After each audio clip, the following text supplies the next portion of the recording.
Hello everyone and welcome to Ask Uncle Buck. I'm your host, Uncle Buck. You got big buck questions. I got big buck answers. So I got 3 questions from the same guy this week, Mr. Ken Malone. Ken, thanks for the questions, buddy. So I'm going to start off with which part of a human is the least objectionable for eating purposes? In a Donner Party situation, or the car's out of gas and we haven't been to Costco in a while situation. I tend to lean calf.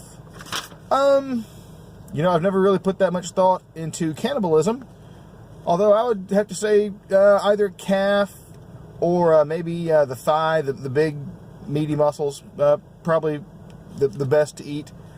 The extremities, I'm sure. Biceps, triceps, probably also pretty good. Pectoral muscles. I mean, it's all offensive, like it's cannibalism, so there's no getting around that. But if it's for survival, those are the muscles with a lot of nutrition in them.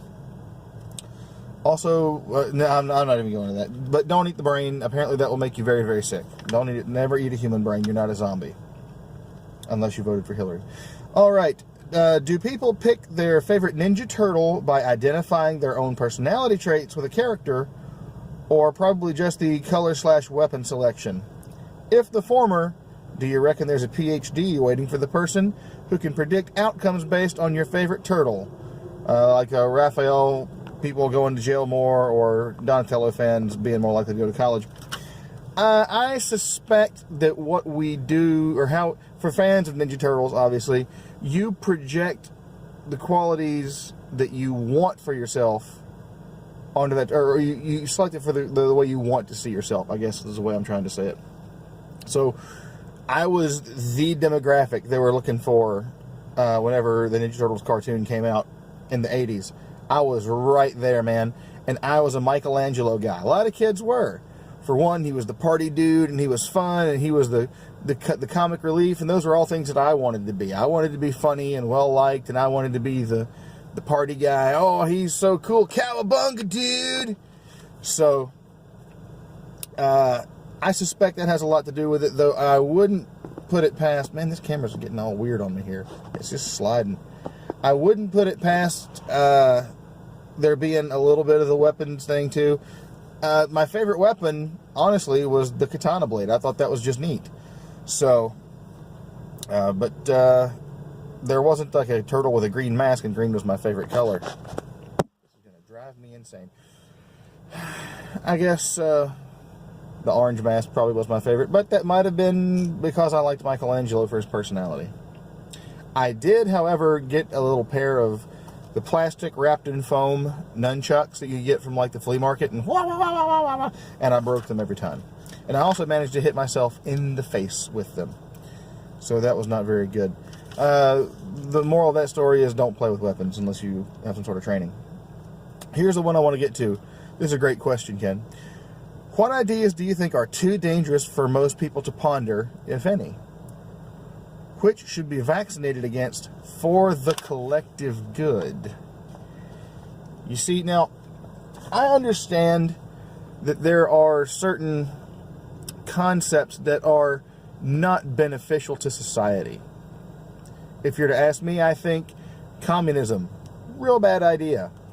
Do I think that the populace should be vaccinated against communism? Do I think that communism should never be brought up and discussed? No. I really don't think there are topics that should never be evaluated. Because I believe in the free market of ideas. I believe that the ideas that hold merit will be supported by evidence and by logic, and rational men and women who will discuss these things and go, yeah, this is a good idea, this is a bad idea. And if they get it wrong as a group, someone will eventually convince them, and they'll all be right as a group, right? That's how things work. And the ongoing debates are actually such a great thing because they really refine concepts. And I think that every concept that could be dangerous is worth discussing. Those are the best ones to discuss. Those are the most worth discussing, because the concepts that can propel you forward the most are also kind of dangerous. Now, or in discovering why a concept doesn't work, you discover something that does. So I think that all concepts should be discussed. I don't think that you should immunize anybody against ideas, as far as like, there should be no hush hush, don't talk about that topics. I really don't think there should.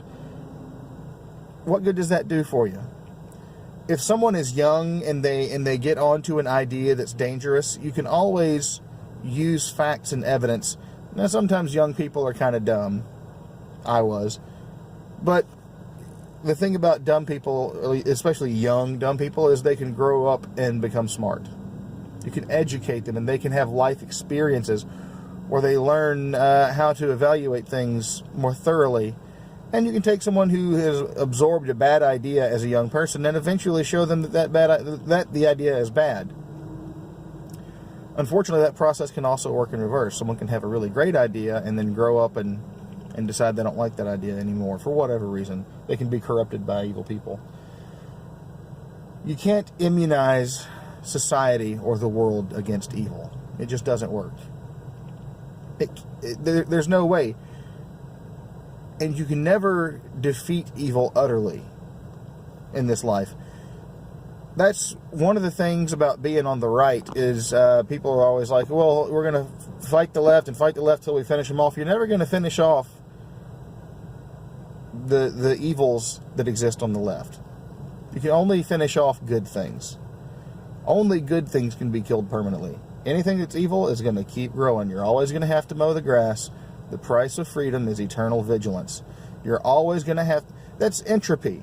You're always going to have to push back against the rising tide, and there's no end to it. That's just our lot as humans. You're always going to have to fight the entropy. And there's a lot of people that also fight on the side of the entropy. So now you have to fight them too. But you can't give up the fight, because if the good people do nothing, then the bad people win by default. So this has been Ask Uncle Buck. You had big buck questions. I had big buck answers. We'll catch you next time. Bye-bye.